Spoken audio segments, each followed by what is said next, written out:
இந்த ராசியில் பெண் குழந்தை பிறந்தால் மிகவும் அதிர்ஷ்டசாலிகளும் பொருளாதார முன்னேற்றமும் ஏற்படும். காலபுருஷ தத்துவப்படி இந்த ராசியில் பெண் குழந்தைகள் பிறந்தால் அந்த குழந்தை பிறந்த பிறகு மிகப்பெரிய முன்னேற்றம், வீடு மனை வாகனம் வேலையில் உயர்வு, இது மாதிரி எல்லா வகையிலும் முன்னேற்றம் ஏற்படும்.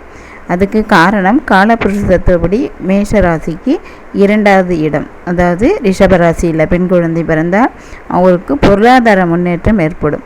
அடுத்தது கடக ராசியில் பெண் குழந்தை பிறந்தால் வீடு மனை, ஏன்னா காலபுருஷ தத்துவத்துக்கு 4வது இடம், வீடு மனை வாகனம் எல்லாமே கிடைக்கும் அந்த 4வது இடத்துல அந்த கடகராசிக்கு பிறந்தேன். அடுத்தது 5ஆம் இடமான சிம்ம ராசியில் பெண் குழந்தை பிறந்தால் அவங்களுக்கு பூர்வ புண்ணியம், அதாவது பூர்வீக சொத்து சம்பந்தமாகவும் கிடைக்கும். பூர்வ புண்ணியமும் அந்த குழந்தை பிறந்த பிறகு நல்ல முன்னேற்றம் ஏற்படும். அடுத்தது 9வது ராசி தனுசு ராசி, காலபுருஷ தத்துவத்துக்கு 9ஆம் இடம்.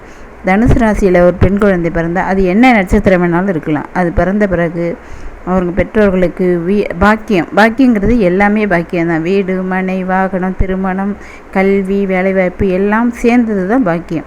அந்த பாக்கியம் எல்லாம் யாருக்கு என்ன தேவையோ அது கிடைக்கும். அடுத்தது 10ஆம் இடம் கர்மஸ்தானம், அதுலேயும் அதாவது இது வரைக்கும் வேலை கிடைக்காமல் இருக்கும், அந்த பெண் குழந்தை பிறந்த பிறகு வேலை கிடைக்கும். அடுத்தது லாபஸ்தானம், லாபம் கிடைக்கும் எல்லா வகை.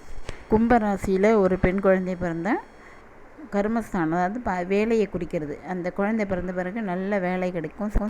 காலபுருஷத்துக்கு 11ஆம் இடமான மகர ராசியில் குழந்தை பிறந்தால் அந்த குழந்தை பிறந்த பிறகு தொட்டதெல்லாம் பொண்ணாகும். ஆக ரிஷபராசி, கடகராசி, சிம்ம ராசி, தனுசு ராசி, மகர ராசி, கும்பராசி, இந்த ராசியெல்லாம் பெண் குழந்தை பிறந்தால் வெற்றி மேல் வெற்றி.